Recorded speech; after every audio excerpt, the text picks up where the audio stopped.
Is that better? Okay, good. I don't know. Good afternoon, everybody. Here we are. It's Tuesday, May 12th, and another segment of Community Together, and I'm very excited about this program. We had some seniors on last week, and to follow up from the seniors, I thought it was a perfect opportunity to bring two people with us today to talk about the next step for seniors, and that's college. And here we go. And I'd love to introduce Lou Valdez with Valdez and Polanski Wealth Management Group with the Wells Fargo Bank. And so we love having you as a resident of the Conejo Valley for 50 years. You've seen Conejo Valley go through a lot. And the hair, you've grown quite the hairdo. Oh, wait, I need Lou. Oh, I lost him. Oh, no. There we are. You've grown quite the hairdo. Thank you, Lydia.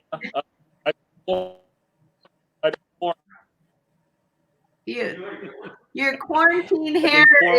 You're breaking up on us, Louie. We are live. You're breaking up on us. So let's check our internet connection. Let's see if that works. I'm sorry, everybody. We did. Louie, let's try again. Your hairdo from. Can we hear you now? He's frozen. Yeah, I don't know if you can hear me, Lydia, but yeah, I'm doing okay. I'm enjoying it while I have it. I think you need to get one of those trimmers. It's working quite well for you. This this quarantine hair. I think those are called Flobies, right? The Flobie. Right. Yeah. And also, I'm very pleased to have Nichole Ipach with us. And she's the Vice President for University Advancement with the California State University Channel Islands. And obviously, you know, there's a lot of uncertainty going in, and we're just so pleased that you're with us. And, you know, you've been also very active in nonprofit organizations, as Louie has. So we're going to have a great conversation today. So Louie, let's start off with kind of financially, parents are maybe concerned about whether they can afford having their kids go to school given what's going on at the economy. And I just wanted to see what are clients asking you about how they can plan for the expenses of college?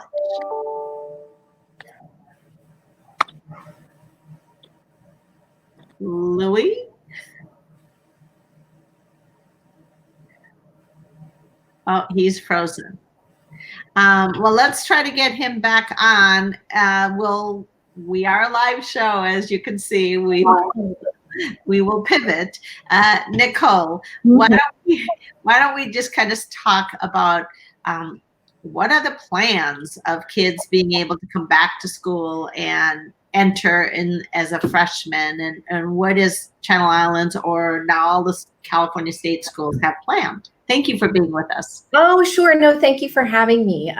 So I'll preface this by saying that I can tell you a little bit about what's going on in the California State University system and what's going on our campus. And so for those who might not be aware, there are 23 campuses in the California State University system. That includes Cal Poly San Luis Obispo and Cal Poly Pomona.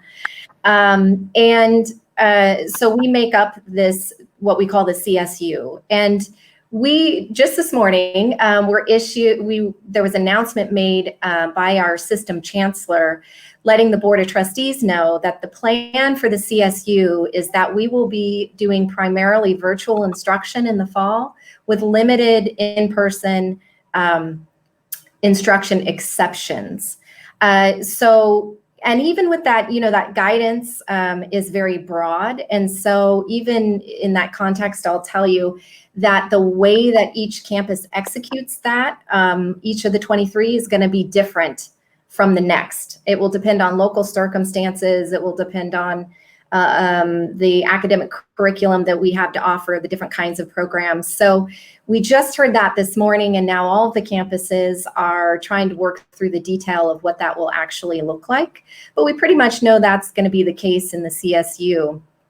Now, the University of California system, the UC and the community colleges, those are different systems. And so they might have different approaches. And I haven't heard about what their approach is going to be. And of course, private universities might have a totally different approach. And a university in Texas is likely going to be different than here in California. And then I know Arizona State, I think, one of the universities in Arizona is opening up, and they're going to do all face-to-face. So each university is different, but really what's driving the decisions are the local, state, and national health guidance that we're receiving, because we're all putting the safety of our students first.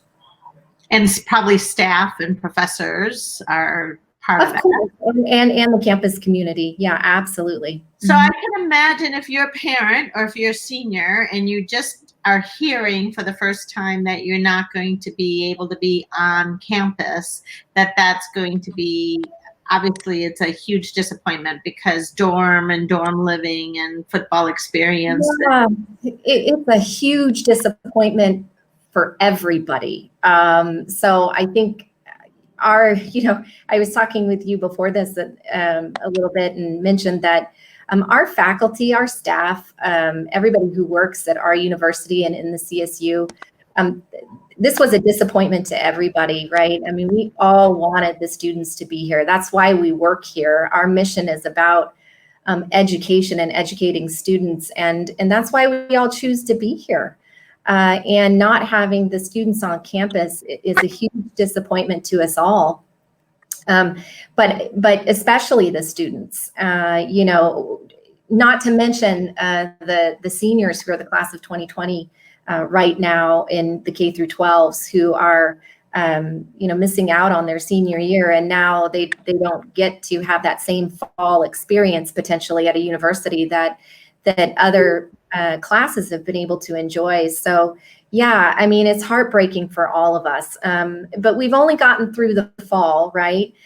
So the spring, we're trying to remain optimistic, and we're trying to think of the spring as potentially the time when we could start to transition back into some kind of face-to-face instruction and start to transition back into some kind of a semblance of normal university life.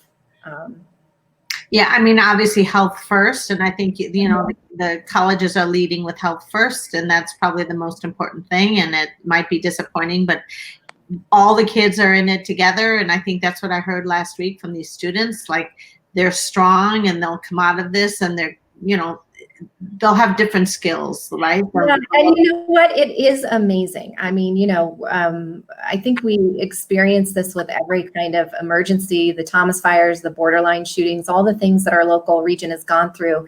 You always see the resiliency and the heroism that comes out in these times. And I think what's been so amazing to us is to watch how these students, and at our campus, many of them are first generation, low income, they're coming from underrepresented communities, they're children of farm workers, and they are moving forward and overcoming this and super resilient.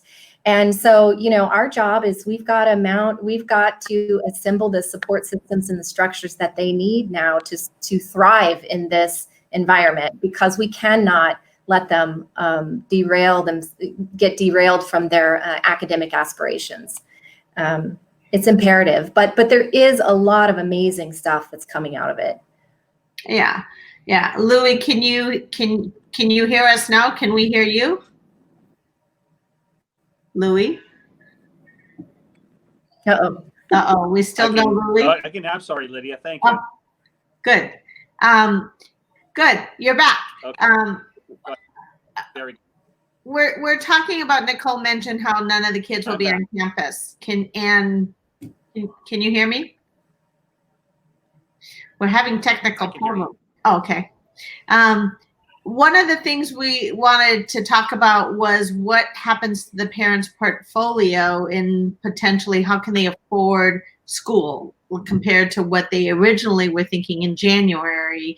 What are your clients saying? What kind of advice are you giving your clients to be able to afford college? Yeah, well, first of all, thank you for hosting this this series, and I had a chance to listen to the seniors that you had on last week, Lydia, and I got to say they were inspirational, and how resilient, mature. It was, you could tell they were very well grounded. So I want to commend you for bringing them on and let them have an opportunity to share their story.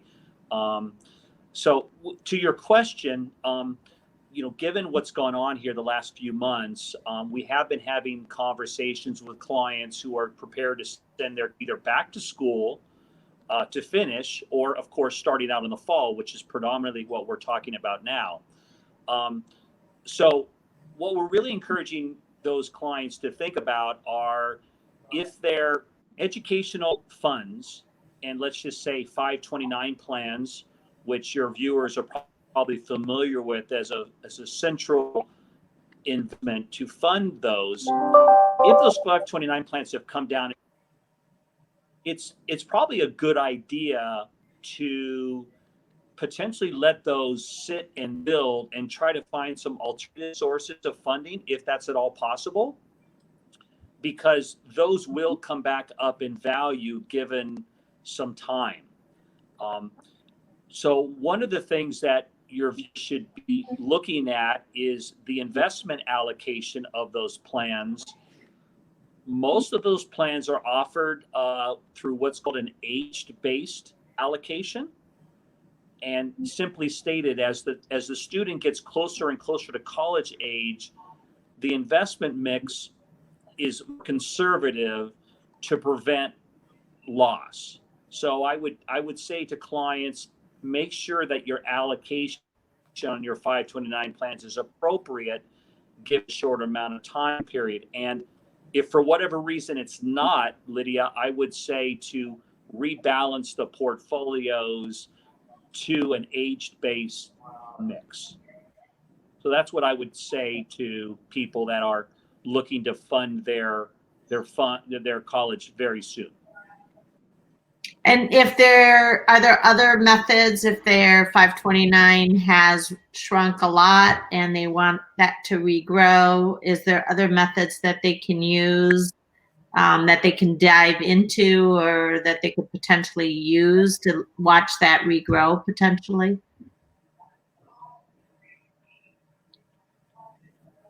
Good question. And yes, there are. So we can encourage clients to look at things such as home equity lines of credit. It's a good idea to have those established, regardless if you want to utilize those or not. It's good to have those like an umbrella in your trunk, just in case. So I would encourage clients to do that. Also, standby letters of credit, or what we call securities-backed lines of credit. All major firms offer those lending products now. They're inexpensive. The interest costs are very low, and they're another source of liquidity that people can use if they don't want to touch their 529 plan. And I would also say, even if as a parent you don't want your kids to have student loans, I would encourage them to get at least some type of loan and put it in the child's name, because that's going to give the child a need to establish credit. So when they do graduate, they'll have some credit score associated with it. And of course, if they could pay that back during their college years or shortly thereafter, and that's going to get them on a good road to responsibility, to establishing credit, which, as you know, in your line of work, is extremely important with big purchases. Yeah.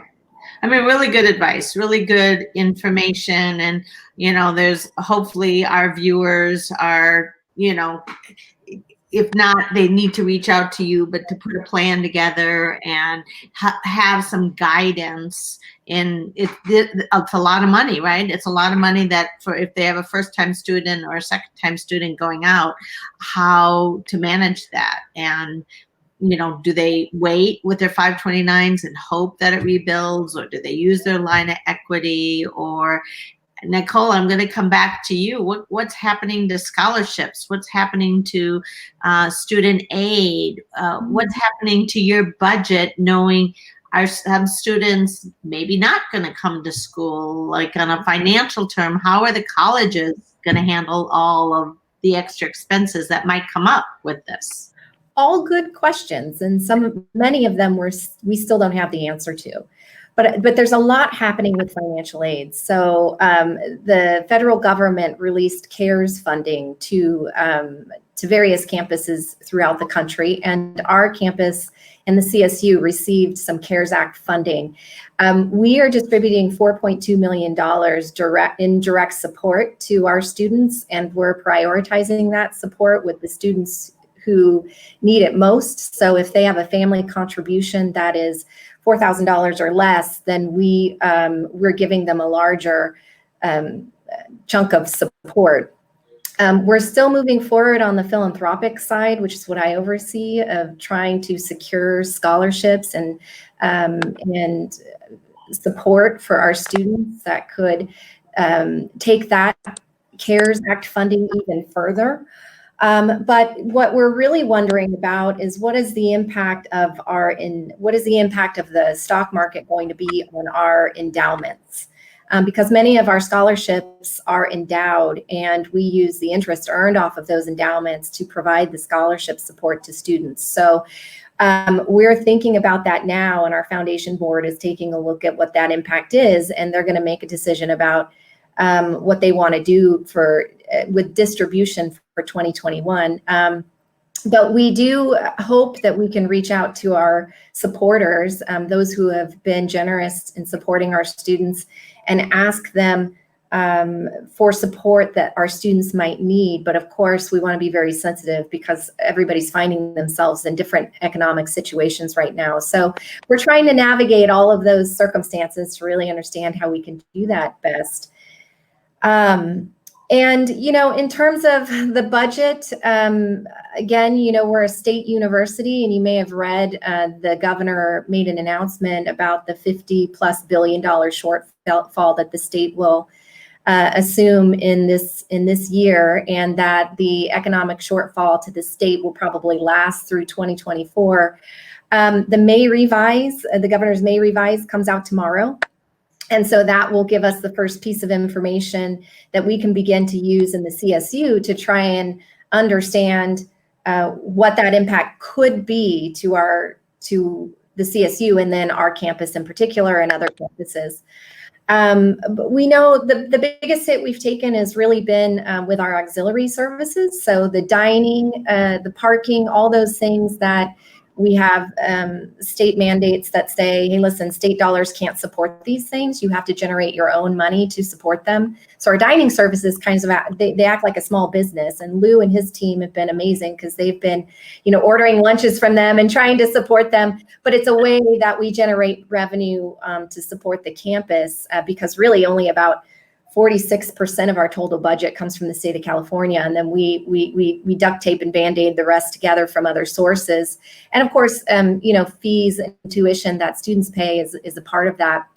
And we really don't know what enrollment's going to look like, because students, they're uncertain. They don't really know, right? I mean, that's part of the reason we're having this conversation. Their parents don't really know. And so we have many students who have said, yes, I want to come to Cal State Channel Islands, but we don't. When the dust settles, right, when people really have a sense of what their decision is going to be, we don't know how that's going to impact what our enrollment numbers look like for the fall. But across the board, I think, we are expecting that enrollment will be down a little bit. And so we're modeling lots of different scenarios. In the CSU, the Board of Trustees, we do not intend on, we're very resistant against raising fees and tuition for students at this time. So the board is like, we don't have plans to do that. We don't want to do that. We have to find a different way to balance the budget. But that's the big question. How are we going to do that? And we know that the impact will be stiff and hard. That's what we're expecting, but we just don't know how we're going to get there yet. So yeah, sorry. I feel like I'm just raining bad news on everybody, but it's kind of where we're at. Yeah. It's the reality, and it's really what our viewers, and I mean, I think we have you both on because there's a lot of questions around this, and I think you guys are bringing the reality to it, I mean, it's not bad news, it's reality. We're in a pandemic when we are in a reality situation, and this will help parents potentially plan. And I think that's the most important thing, is that parents, when they know what the big picture is, then they can plan their individuals, and they can use, Louie's ideas and services to help them plan. Louie, what about students? What can they learn from this, as far as their they're still going to go forward with school. Their parents are going to help them, home equity line 529 loans, the combination. What can the students take away from this? How can they, it's bad news, but what can they do what can they do to strengthen their financial gains through all of this, or knowledge, I should say?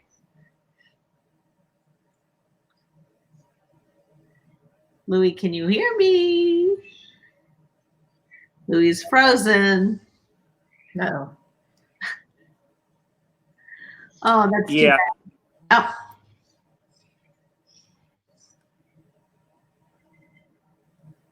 Started. Yeah. Call that as parents.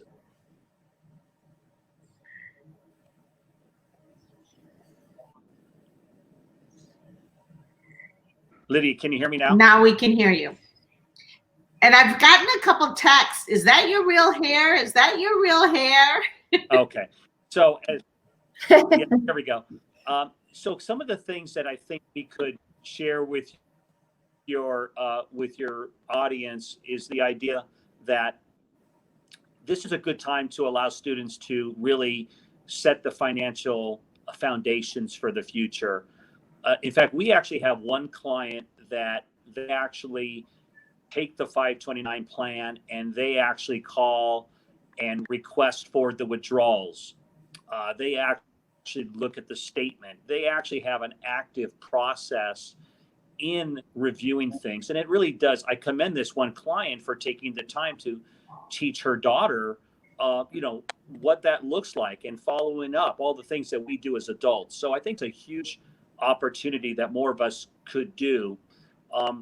But I also think that it's a good time to, use this opportunity to tell your students, your kids, be reasonable and say, look, here's how time has shown us to react in periods of financial distress. Don't behave short-sightedly. Investments are designed to be longer term in nature. And in life, we have to make adjustments and changes. And maybe that does mean, staying close to home for a semester or a year, deferring. Perhaps it means doing a gap year in a formal program.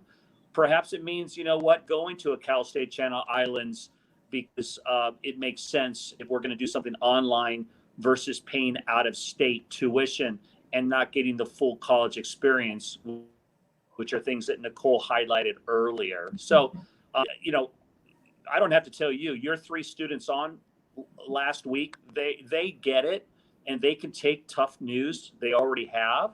So I think as parents, we just need to acknowledge them that, they have a huge part of this because, quite frankly, it's their future. I mean, I think it's brilliant, because I think it's a big part of the college experience and paying out of state college tuition, and for that experience that isn't there, but that doesn't mean that their education, and it doesn't mean that any of that should be put on hold.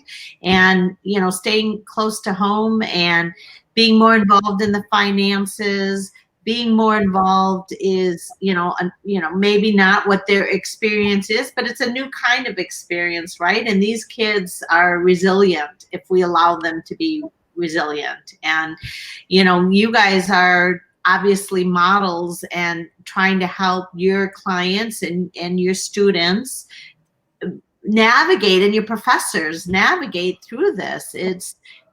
we all have to figure out how we're going to navigate through this. And I think you mentioned it, Nichole, where I don't know if it was we were on air or not, like after 2008, how many students really want that college education? Yeah, I mean, absolutely. We saw after 2008, when the economy started to make an attempt to recover, that we couldn't produce enough graduates to satisfy the industry needs. So the value of having a 4-year undergraduate degree, we're still certain that that value is there, irregardless of the economy being in a tough spot.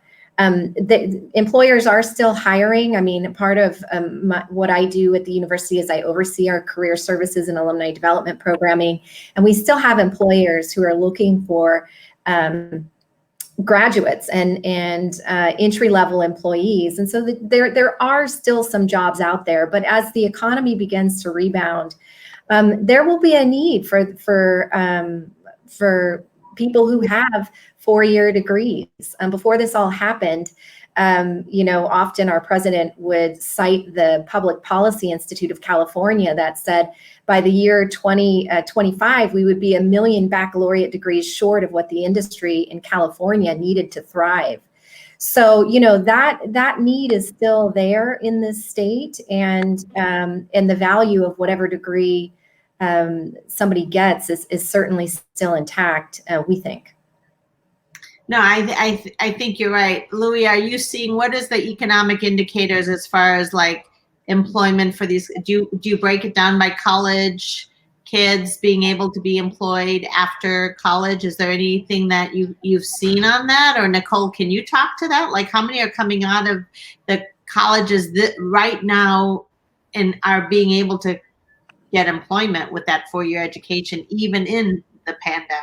Yeah, I mean, I don't have any specific data on that. We're still collecting it. Our commencement ceremony, our students aren't done until May 23rd, and we're having a virtual commencement celebration for them. And then we're still going to do the in-person, but we're postponing it until we're able to do that.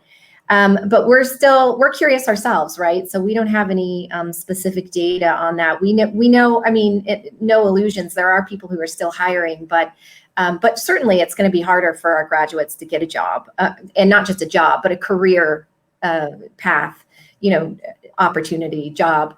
And so we don't have any illusions about that. But we're trying as much as we can to think through how we can support our graduates. We do have the career services that's operating virtually, and we are making every effort to connect employers to our students and our graduates. No, I think it's terrific. I think you guys have been, wonderful. Louis, is there anything in closing that we want to share, that you want to share, that clients are asking you? I am getting a couple texts. You didn't hear me. Is that your real hair? Do you need to go to the hair salon? Do you want to show us anything? The viewers are wondering, is that your real hair? Is there anything you want to is there anything you want to share in closing to, any questions that clients are asking you, or you want to end with as far as in closing?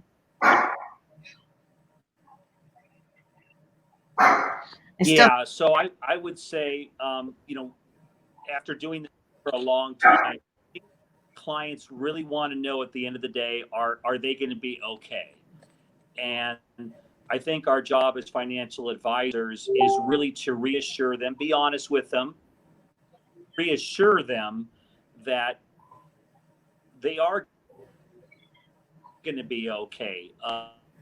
Talked about what, like 2008, 2009, we made it through by working together. And so I think at the end of the day, that type of a role in the relationship is really what is needed. And time has shown that if you don't make sure that investing in securities, real estate, you shouldn't bet against America. America always will find a way to win. We work our problems. And, free markets and capitalism always prevails. It's not perfect, but I always say, don't let perfect get in the way of good. I love that. I agree with that. Very optimistic. We are, and I'll even go back to, we are Conejo Valley strong, and we have been through a lot, and we will rebound, and we will come out of this, and there'll be new careers and new industries that come out of this, and because of it. And it's hopefully just a short-term hiccup, but I agree with you 100%. Stay strong, stay positive. You know, it doesn't help to go on the other side of that. So thank you, Louie, so much. And thank you for bringing Nichole on. Nichole, is there anything you want to close with? I know, you know, some not so great news today, but I feel bad about that. No, yeah, I do. All I'll say is that if there's anybody watching who is interested in having their student come to Cal State Channel Islands in the fall, it's not too late. We're handling admissions on a case-by-case basis. So the system hasn't reopened admissions. But if you want to come here, if your student wants to come here, there's still an opportunity. And so, you know, I'm happy to provide the admissions office contact information, and you can give them a call. At our campus, it's about $6,800 a year, fees and tuition, to come to Cal State Channel Islands. So it's, you know, it's not totally inexpensive for some, but it's not, you know, the astronomical price tags that you might read about in higher education. We are a little bit more affordable on the scale of higher ed, and the quality of what we have to offer is really exceptional. The faculty are amazing, and they come from all over: Harvard, Stanford, Yale. They're hailing from all of those places to come and teach our students. So if you want to come, there's still an opportunity, and we'd love to have you. And I mean, they can live at home, and how beautiful is that they can drive back and forth. And again, it's right in our backyard, and it's a beautiful campus. I've had the opportunity to tour it. It's beautiful, and it's awesome. And you know, if for any reason I can be helpful to anybody who's watching who is having trouble navigating getting a hold of somebody at the university, I'm always happy to help with that.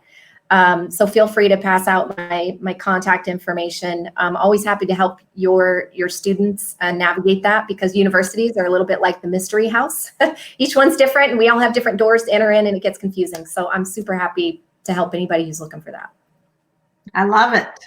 Well, again, I mean, no news is not always good news. At least there's some news, and now there's planning. And so that was super helpful and timely that, you know, the news came out today. And now at least parents can plan with that news for 23 campuses. So that's a lot of campuses across California. So super helpful. Mm-hmm. Louie, thank you so much for everything you do in the community, as active as you are in the community, and reaching out to us to bring Nichole in and offer this information. I love working with you and collaborating with you, and you know, I know we'll do more together, and you're super helpful, and thank you for being with us. Thank you both for being with us. As we say, stay safe and enjoy your Tuesday. Thank you for the opportunity. It was a pleasure. Thank you, everyone. Thank you. Bye-bye. Thank you, Lydia.